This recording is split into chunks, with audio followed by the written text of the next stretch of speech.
കിഴല്ലൂർ പഞ്ചായത്തിലെ വെള്ളിയാംപറമ്പിൽ ചാക്കുകളിൽ കെട്ടി ഗർഭനിരോധന ഉറകൾ തള്ളിയവരെ കണ്ടെത്തി. കണ്ണൂർ ആസ്ഥാനമായുള്ള കമ്മ്യൂണിറ്റി സംഘടനയാണ് ഗർഭനിരോധന ഉറകൾ തള്ളിയത്.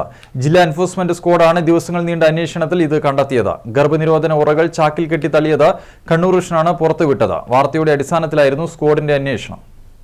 രണ്ടാഴ്ച മുമ്പാണ് കീഴല്ലൂർ പഞ്ചായത്തിലെ വെള്ളിയാംപറമ്പിൽ ചാക്കുകളിൽ കെട്ടി ഗർഭനിരോധന ഉറകൾ തള്ളിയത്. 20ലധികം ചാക്കുകളിലായി 50,000-ലധികം ഗർഭനിരോധന ഉറകളാണ് തള്ളിയത്. ഇതിൽ കാലാവധി കഴിയാത്ത ഗർഭനിരോധന ഉറകളും ഉണ്ടായിരുന്നു. ലൂബ്രിക്കന്റ് പാക്കറ്റുകൾ, ലൈംഗിക രോഗനിർണയ കിറ്റുകൾ എന്നിവയും ഇതിനൊപ്പമുണ്ടായിരുന്നു. വെള്ളിയാംപറമ്പിൽ വൻതോതിൽ ഗർഭനിരോധന ഉറകൾ തള്ളിയത് കണ്ണൂർ വിഷനാണ് റിപ്പോർട്ട് ചെയ്തത്.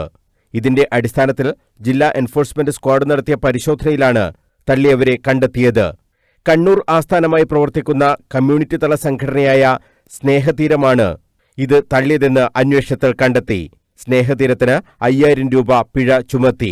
കാലാവധി കഴിയാത്തതും ഉപയോഗയോഗ്യവുമായ ഗർഭനിരോധന ഉറകളും ടെസ്റ്റിംഗ് കിറ്റുകളും വൻതോതിൽ തള്ളിയതിനെക്കുറിച്ച് വകുപ്പ് തലത്തിലും അന്വേഷണം നടക്കുന്നുണ്ട്. ആരാണ് ഇത് തള്ളിയത് എന്ന കാര്യം കണ്ടെത്താൻ കഴിഞ്ഞിരുന്നില്ല.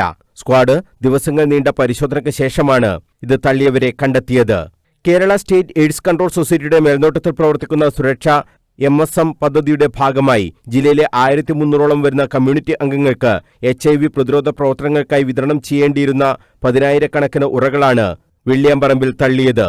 മാലിന്യം വീണ്ടെടുത്ത് ബയോമെഡിക്കൽ മാലിന്യ സംസ്കരണ ഏജൻസിയായ ഇമേജിന് കൈമാറാനുള്ള നടപടികൾ സ്വീകരിക്കാനും അതിന് ചെലവാകുന്ന തുക ഇത് തള്ളിയവരിൽ നിന്ന് ഈടാക്കാനും സ്ക്വാഡ് കീഴല്ലൂർ ഗ്രാമപഞ്ചായത്തിന് നിർദ്ദേശം നൽകിയിട്ടുണ്ട്.